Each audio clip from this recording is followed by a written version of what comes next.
Well, good evening. I hope everybody's Thursday treated them well. Mine did, for a change. I know, things are like reopening-ish, and it's like the new normal, not normal. And every time Ralph Northam gets on television, I hold my breath to see if we're opening something or closing something or something. This piece that I'm going to read tonight, hey Peggy, it kind of comes up in the rotation that I've been going through. I've been reading through my stories from different newspapers and different sources, and this one actually came from the Dodo, which I had never written for before, but they do a lot of stories on animals and animal rights. And it struck me as I was sitting here looking at it, like I said, it was just in the rotation, that I've heard people or seen people on social media talking about how people treat animals better than they do people. And in many cases, that's true.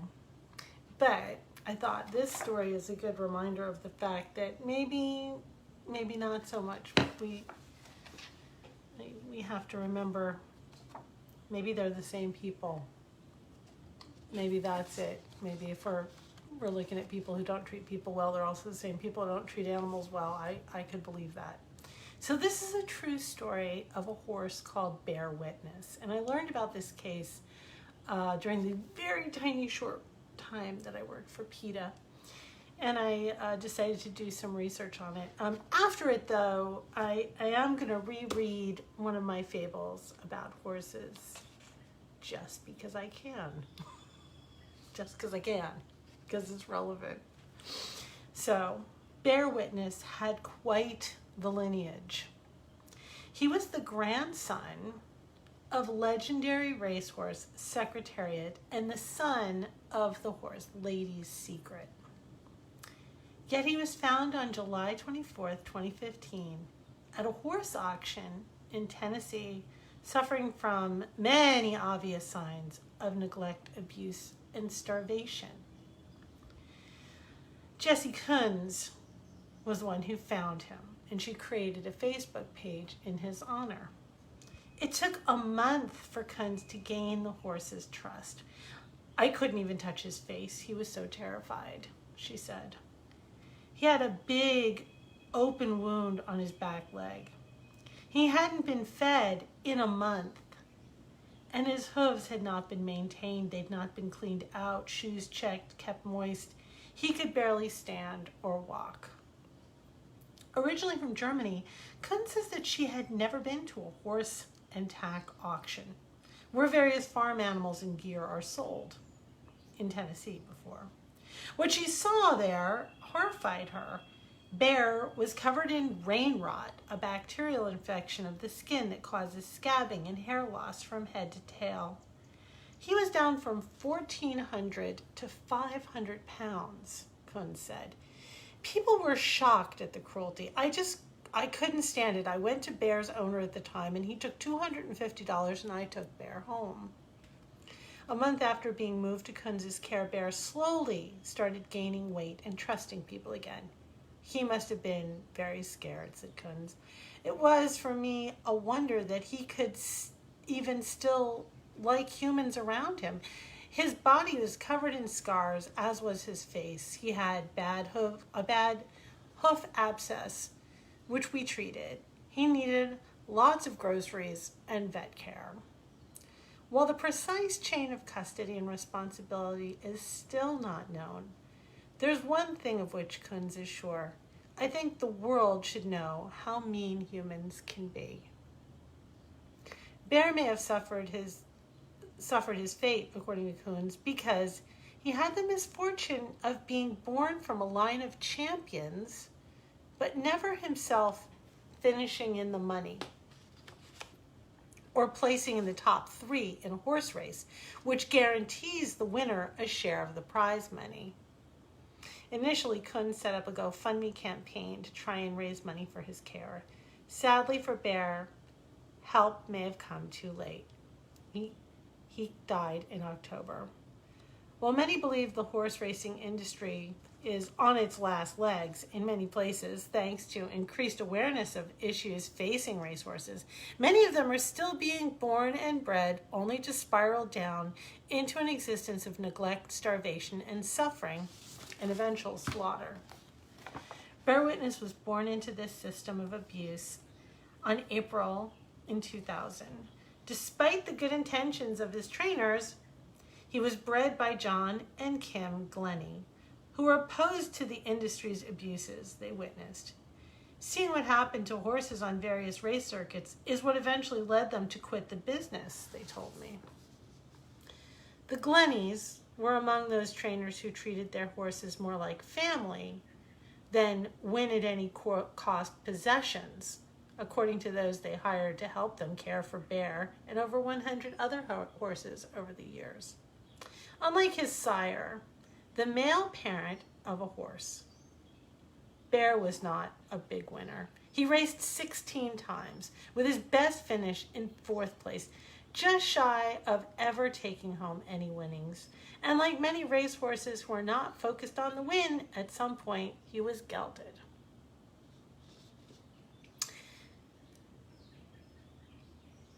Horses are like people, John Glennie told the dodo.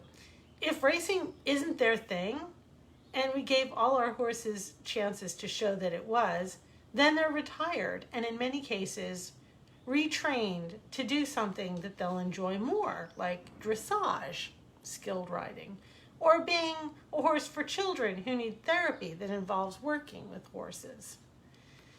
Bear had more than just motivation issues. He'd been a long-time sufferer of a parasite known colloquially in the industry as EPM, which causes disease in approximately 1% of exposed horses. He was given numerous treatments while in the family's care, including acupuncture and equine massage. For these reasons, the Glennies, who have since been out of the horse racing game for over a decade, retired Bear. He was suffering from a bout of EPM and had to spend months getting costly medical treatments. We always gave our horses away to trusted vets, trainers, and people we interviewed and thought they would give them the right kind of home, Glennie said. We interviewed the people we gave our horses to, but in Bear's case, and the case of many other former racehorses, what began as a well-intentioned adoption went horribly wrong. Additionally, the circumstances of Bear's life between his retirement from the Glennie's care and his rescue by Kunz were quite murky. In an email acquired by Kunz sent July 10, 2013, by Kim Glennie to an unknown person creating a memorial for Bear's mother, Lady Secret, she wrote that Bear Witness had died of EPM, however, Bear was found by Kunz. If I'd known what was happening to him, I would have given her the money, anything she needed for his comfort, she said. Bear Witness had suffered for many years. We treated him on and off, but when my wife sent that email, she didn't really have any firsthand knowledge of his death, said Mr. Glennie, a biologist. After he retired, we kept treating him, and when he was sound and healthy, we found a good home for him. These were not just horses we bought and sold. They were members of our family with names and personalities. I'm so distressed over what happened to him, John Glennie said. We left the horse game and we've rescued some of our own horses that ended up in lower level races or weren't being provided for, and we've paid to have them shipped back, even from as far away as California. It amazes me that kind of thing happens to horses, but seeing what's happening to people, I'm a whole lot less shocked. We're gonna say good evening to Jackson, my neighbor's Doberman, who has come out to say hello. See, I can't ignore the dog, I'm so sorry. I'm laughing because I've been doing this broadcast, like every night for, 60 something nights. And I've politely asked my neighbor if she could please just, for the 30 minutes I do the broadcast, keep her dog in. And every night she legit lets him out right after I start. Maybe she just didn't understand. It's okay.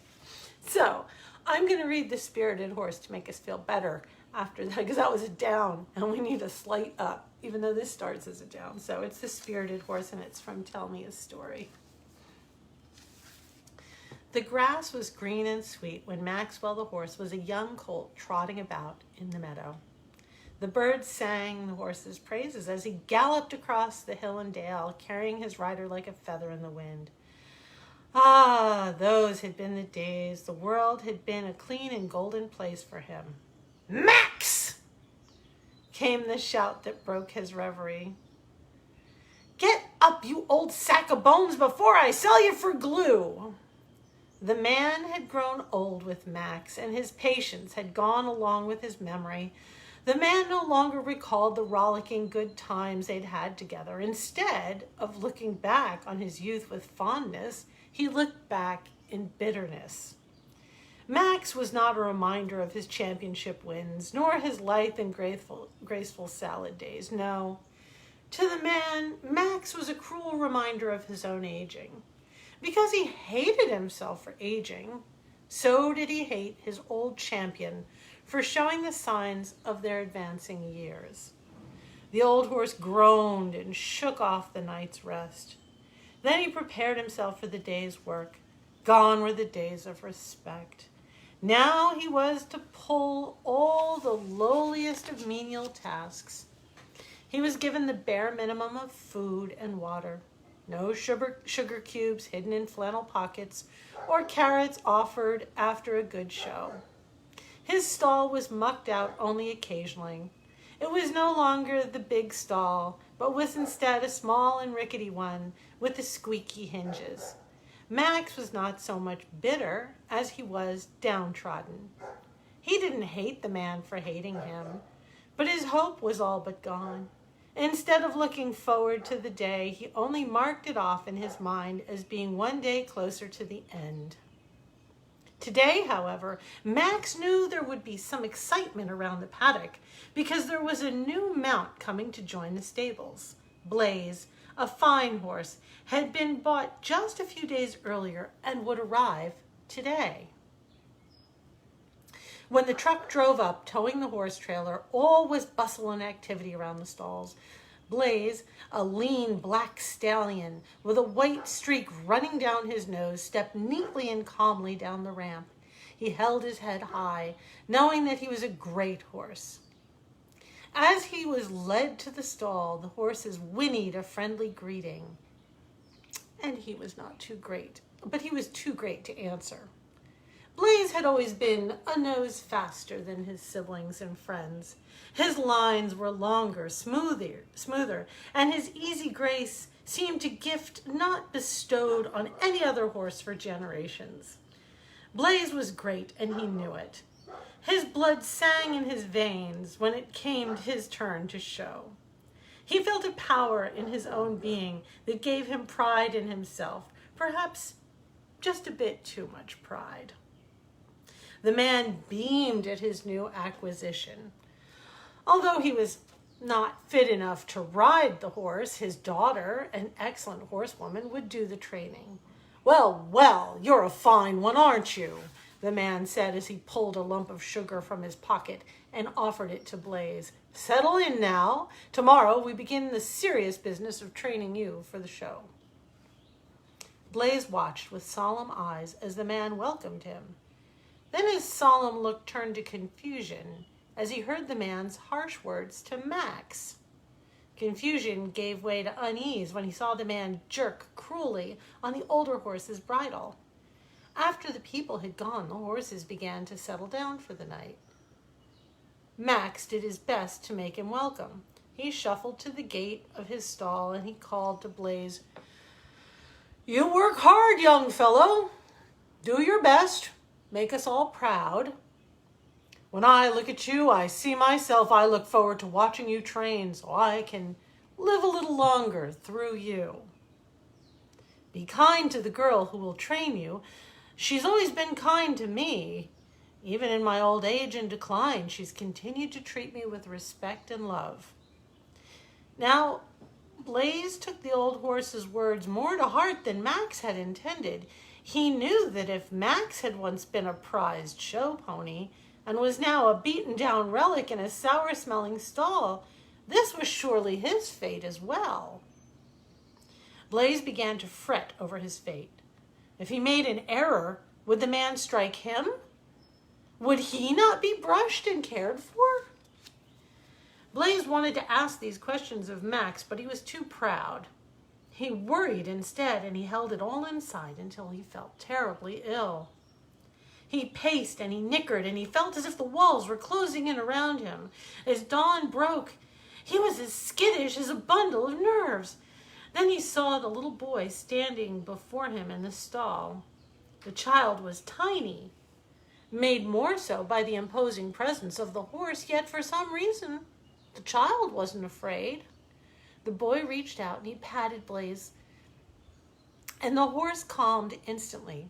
"No fear now," said the child, and although he was far below him, the voice sounded as if it was being spoken directly into Blaze's ear.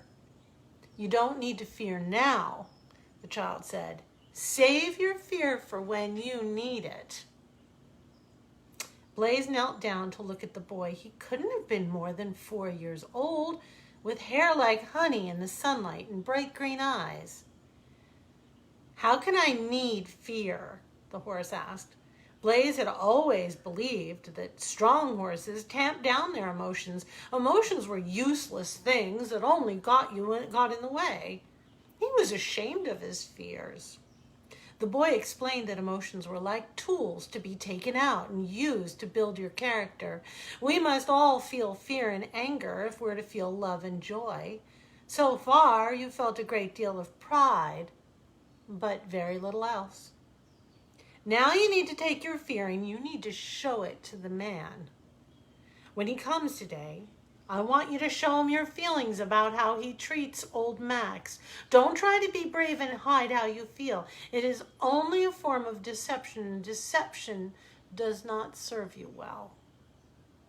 At that moment, there was a sound from the stable doors opening, and a shaft of sunlight pierced the dark stalls and blinded Blaze for a moment. When his eyes adjusted, the child was gone. The man and his daughter arrived. As soon as the man reached out for the bridle, Blaze reared back, his hooves slicing the air. "Whoa now," the man said. "A little spirited this morning, aren't we?" He reached again for the bridle, but Blaze showed such terror at his touch that the man stepped back and allowed his daughter to try her hand. Seeing the young woman, Blaze remembered Max's endorsement of her and allowed her to lead him calmly from the stall. He worked well with the girl, but from the training paddock he could see Max being yanked and tugged and beaten by the man. When he saw this, he stopped abruptly, and then he raced to the gate. He reared and whinnied and pounded the ground, drawing the man's attention. The man ran over, alarmed that something was amiss with his prized animal. He narrowly avoided the flying hooves. Confused and angry, the man left Blaze with his daughter and went back to Max. He was so absorbed in the puzzle over Blaze's attitude that he forgot to be angry with Max. This happened over and over again in varying situations until by the end of the week, the man was beside himself with grief. "Why would you hate me so?" the man shouted at Blaze after another bout.